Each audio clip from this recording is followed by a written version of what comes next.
Atlanta fans, welcome to that Atlanta Sports Show, Impact Media's weekly trip to MBS to talk all about the Atlanta Falcons and Atlanta United. I'm your host, Jeremy, the Impact York. I want to welcome you guys in on a Tuesday. We're trying to get everything back on schedule. I'm not going to make any promises for this week. I'm just going to tell you we're going to put as much content out as possible. There are tons of things going on right now. Of course, last night we did the Hunker Down UGA show and Hootie Hoo, our Kennesaw show. Hopefully you guys enjoyed those. We're going to get into some Falcons and we're going to get into some United. First, I want to tell you if you want to follow the show, the Impact 99 on practically any social media, we'll find this guy. And if you want to follow the show, go to YouTube, Impact _ media _ underscore is that little line at the bottom. It's not the one in the middle, it's the one at the bottom. You guys know what it is. You guys are smart people. Please go like, subscribe. We see the numbers. We love that they're not only increasing, but you guys are commenting and liking and sharing, and it means the world to us. Not only can we continue to provide great content, we can keep it free dollars. Free dollars. That's no play on words. Free dollars. Does not cost you a thing for our content. We want to keep it that way. So, without further ado, as there's I don't know, a gnat or something in here. Let's talk some Atlanta Falcons. Our Atlanta Falcons on Thursday night, all the time, the overtime thriller versus the Buccaneers, 36-30. You got Hodge, who caught the pass from Cousins. He broke a few tackles, weaved in between some other would-be defenders, and took it all the way to the house for the score. Just how you drew it up, right? Just how you drew it up. Now, for everybody who has been doubting what I've been saying since you signed Kirk Cousins, this is why you pay the money. It was a couple of those drives earlier, and it was this night. This night. This is what your offense can look like because Darnell Mooney continues to be a beast in this system. They got to work on the run game. We'll get into that. But Drake London, 12 catches, 154 yards, 1 touchdown. That's the Drake London you drafted. Darnell Mooney, 9 catches, 105 yards, 2 touchdowns. That's the Darnell Mooney you signed out of Chicago. You guys haven't heard of him because he didn't do much in Chicago. Chicago didn't have a great offense. They're getting better. But him down here, he is a big cog in this system.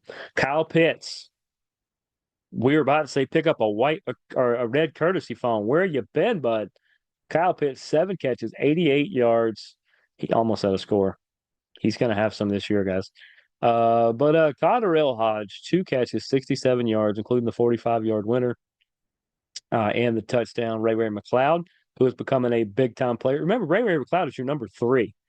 He wasn't supposed to be. He was supposed to be the 4 or the 5, but your 3 got hurt. I don't even remember who the 3 was supposed to be. And they put in Ray McLeod the 3rd, and the dude just balls out. And then Bijan Algier catching some out of the backfield as well. But Ray McLeod, man, good for that guy. And Hodge with a big catch, and then your usual suspects. That is what you're trying to go for. And we can't leave out Kurt. Do you like that, Cousins? 42 of 58. Kind of crazy through 58 times, but Cousins has the arm for that. 509 yards, 4 touchdowns, 1 interception. He was sacked 4 times. Got to work on that because you got a way better line than that. But they threw a lot, so that tends to happen.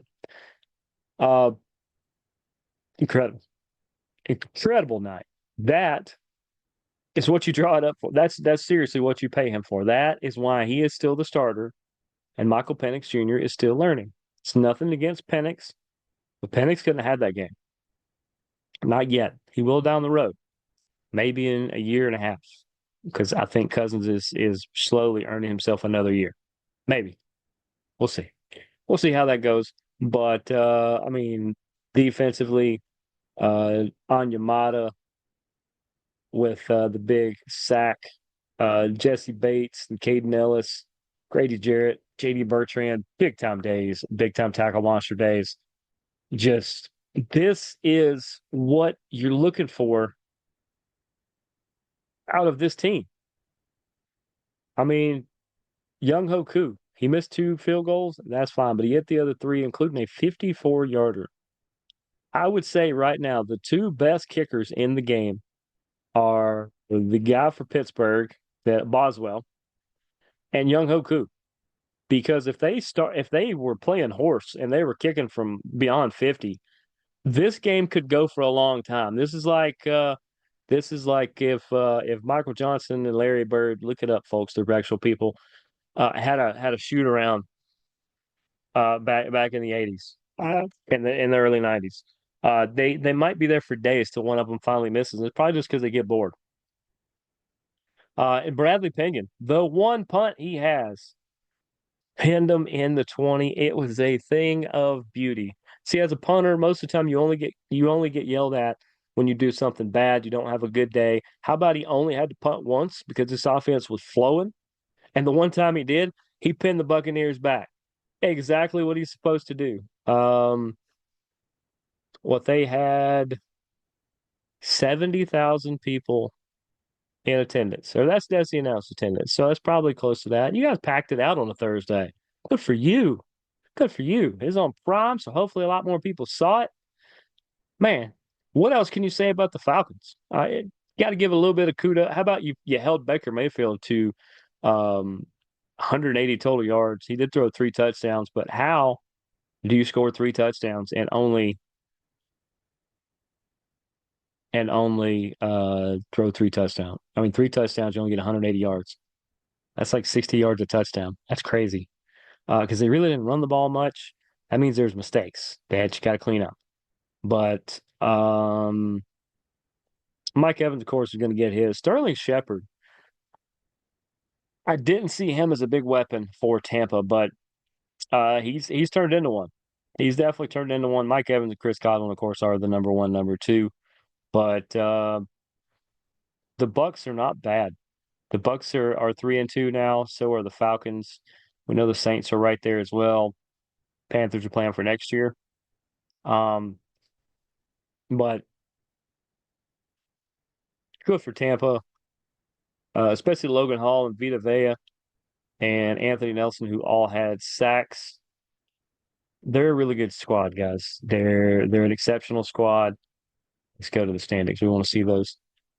And this was a really good game. Yeah, it was a shootout. Kind of not great for defenses, but at the same time, it really proved how this division is shaking out right now. So you got Atlanta, who has the tiebreaker, are in first. Same record, different tiebreaker, or because of the tiebreaker, Tampa Bay is in second, mainly because of this game. New Orleans in third, just a game back of them, and two games back are Carolina. So Carolina's still hanging around. This is one of the best divisions for sure because at least three teams can contend. Carolina could go on a little bit of a run fade if they put some stuff together. The Red Rifles doing some good stuff out there, but this man, that game was just a fantastic one to watch. Fantastic one to watch. I'm not going to bore you with a bunch of stats. This is not that show. You guys know that. Um, but that's going to lead us to this week. What do the Falcons do this week? If I can get there it is. They have the Panthers, the 425 game on Fox. How do you get to 425, baby? Because you played Thursday? That's a big break. Now, here's the thing. They're giving them a 62% chance to win. 62%. They're facing the Panthers. Have they not seen a game this year? I mean, yeah, they're starting to roll a little bit because of Andy Dalton, and Chuba Hubbard's always going to be good, and Deontay Johnson's starting to come around, but the Panthers are only a 6-point dog to the Falcons. And this is at home, so they gifted them three more. So they'd be a 9-point underdog if they played in my backyard. I, I'm not seeing that. ESPN, you missing on that one, unless you're just trying to affect betting. And I still don't think ESPN does that much. Kirk Cousins, though, is just he continues to impress people. Now, he doesn't really impress me because I already know he's great. He's going to be one of the big slingers of this generation. I promise you. And if Atlanta keeps him around next year, I think that'd be a great thing. If they don't, he's going to go somewhere else and bury the Falcons every time he gets a chance because it's just what he does. He gets a chip on his shoulder and he might throw for 600 yards, which is instead of keeping him around. I'd keep him as a starter at least this year. He might have earned next year. We'll see how that goes. The thing they've got to work on is this run game. They they can't seem to get Algier or Robinson really in motion the way they want. So I think part of it is the offensive line, part of it is the play call. I don't know. They've got to do some different things, but that is the 4:25 game this Sunday on Fox. Um, unless you're going to Charlotte for the game. I know a lot of people that are. So enjoy that. Say hello to a lot of my NASCAR buddies that are up in that area. And I definitely have the Falcons in that game. And I think you should too. Falcons by 6. Take the points and take the over. I think they're going to win by 7 or more. I don't think it's going to be that much. It might be 10 or 13, but I think it's going to be a two-score win for our Dirty Birds. So that moves us to Atlanta United. What has Atlanta United done lately? Well, they've been Atlanta United. They've been one of the crazier amusement park rides that you can imagine. This is part roller coaster, part log flume, part swinging ship, part I don't know. Take your favorite theme park, put them in a blender, and that has been Atlanta United. They have been a little bit of everything this year. Man, they really, really needed a chance against, or really needed to make better chances versus Montreal. And instead, they let a guy by the name of Joseph Martinez, maybe you've heard of him, currently has a lot of your records, Atlanta United. You let him beat you 2-1. You can't say he's not still good, and you can't say you didn't see it coming. The guy still plays pretty similar to how he did here, and yet you just didn't step in front of him when you needed to. You lose that one 2-1. That moves you into Saturday's match against Red Bulls. You usually don't do well against Red Bulls at all. And then, how about a 2-1 win? Because why not? Who scored those goals? I've had it.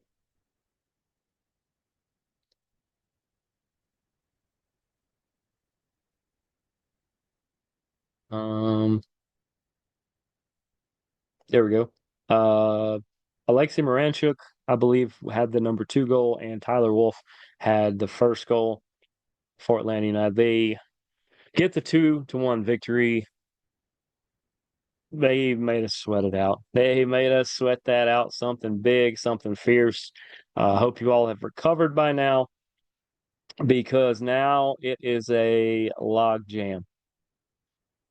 It is a log jam at 37 points for the number 10 spot. Everybody is 3 points back of DC in 8th and Montreal in ninth.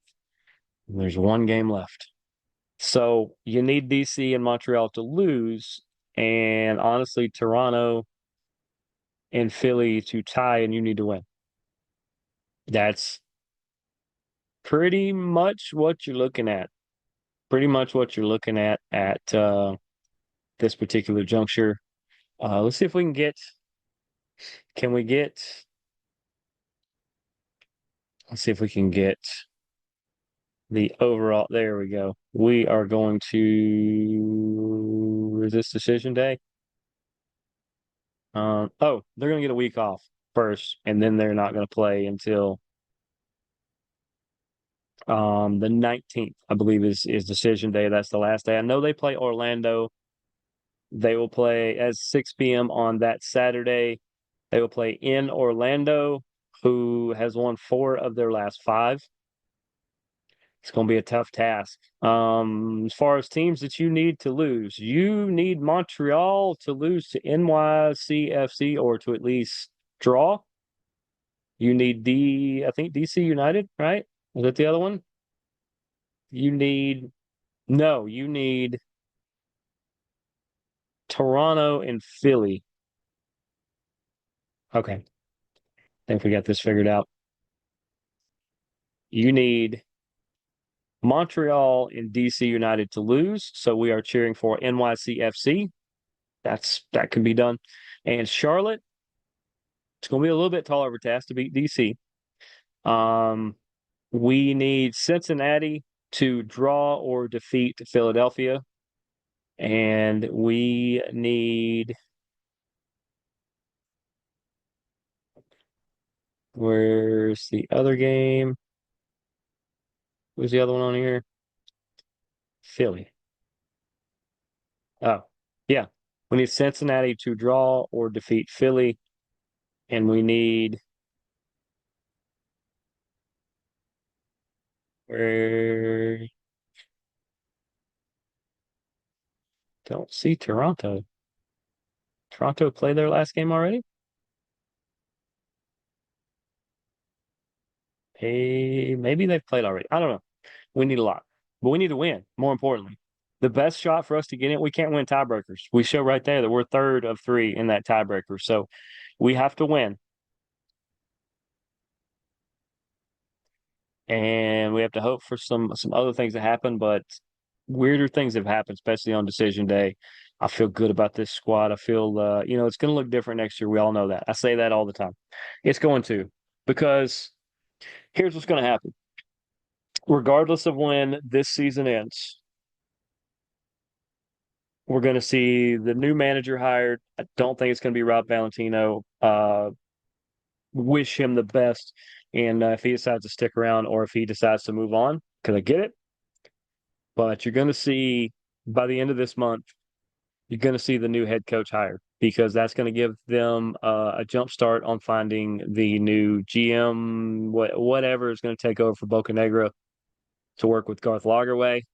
And at that point, you're going to start to see some maneuvers and some moves. And I believe, they got to go for a top striker.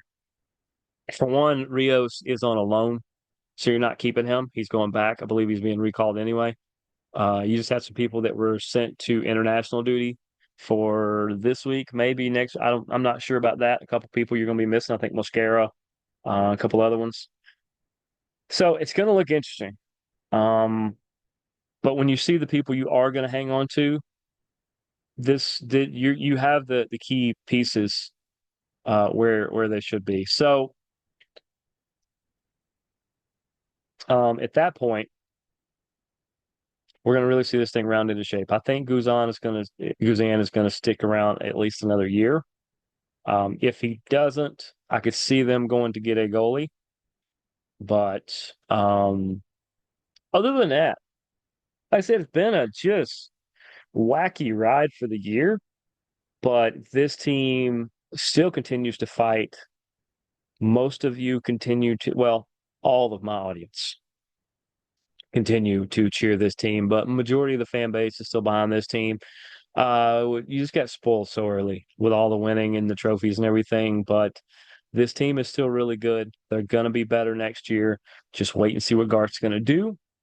And I'm excited. I'm excited. We only made it to one game this year. Not sure if we'll make it to a playoff game. Depends on when they are and things like that. But plan to go to a lot more games next year.